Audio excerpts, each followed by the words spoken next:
Kasaragod Nileshwaram market രണ്ടായി വിഭജിക്കുന്ന ദേശീയപാത വികസനത്തിനെതിരെ ജനകീയ സമരം ശക്തമാവുകയാണ്.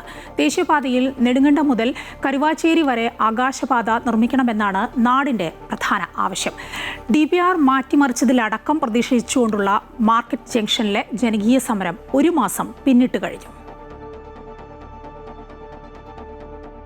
നീലേശ്വരം മാർക്കറ്റ് ജംഗ്ഷനിൽ വിവിധ ആവശ്യങ്ങൾക്കായി എത്തുന്ന ആയിരങ്ങളെ ദുരിതത്തിലാക്കുന്നതാണ് മൺമതിൽ തീർത്തുകൊണ്ടുള്ള ദേശീയപാത വികസനം. ടൗണിനെ രണ്ടായി വിഭജിക്കുന്നതാണ് നിലവിലെ റോഡ് നിർമ്മാണം. കൂടാതെ നീലേശ്വരത്തിന്റെ മുഖഛായയായ രാജാ റോട്ടിലേക്കുള്ള പ്രവേശനം, ടൗൺ വികസനം, ആയിരങ്ങളായ വ്യാപാരി സമൂഹത്തിന്റെ കച്ചവടങ്ങൾ എന്നിവയ്ക്ക് വലിയ തിരിച്ചടിയേകുന്ന ദേശീയപാത നിർമ്മാണത്തിനെതിരെ ജനകീയ സമരം ശക്തമായിട്ട് 1 മാസം പിന്നിട്ടു.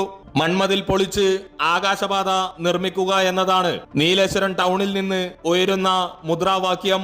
മണ്ണ് നിറച്ച് ഇരുഭാഗങ്ങളും കെട്ടിയുയർത്തിക്കൊണ്ട് ടൗൺ രണ്ടായി വിഭജിക്കുന്ന എംബാങ്ക്മെന്റ് പൊളിച്ചുമാറ്റി ദേശീയപാതയിൽ നെടുങ്കണ്ടം മുതൽ കരുവാച്ചേരി വരെ ആകാശപാത നിർമ്മിക്കണമെന്നാണ് സമരസമിതി മുന്നോട്ട് വയ്ക്കുന്ന ആവശ്യം.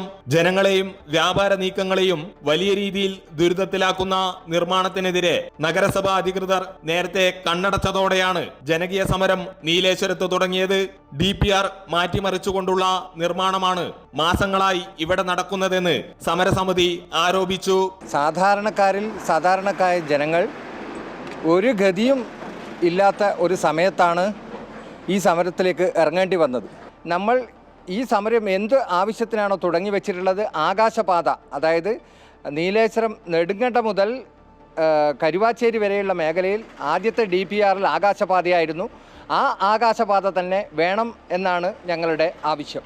ദേശീയപാതയിലെ പഴയ പാലം പൊളിച്ചു മാറ്റാതെയാണ് നിലവിലെ നിർമ്മാണങ്ങൾ പുരോഗമിക്കുന്നതെന്നതും വിരോധാഭാസമാണ്. കിഴക്കൻ മലയോര മേഖലയിലേക്കും തീരദേശമായ കോട്ടപ്പുറം, ഓർച്ച പ്രദേശങ്ങളിലേക്കും പോകാൻ വഴിയില്ലാത്ത അവസ്ഥയാണ്. അമൃത ന്യൂസ്, കാസർഗോഡ്.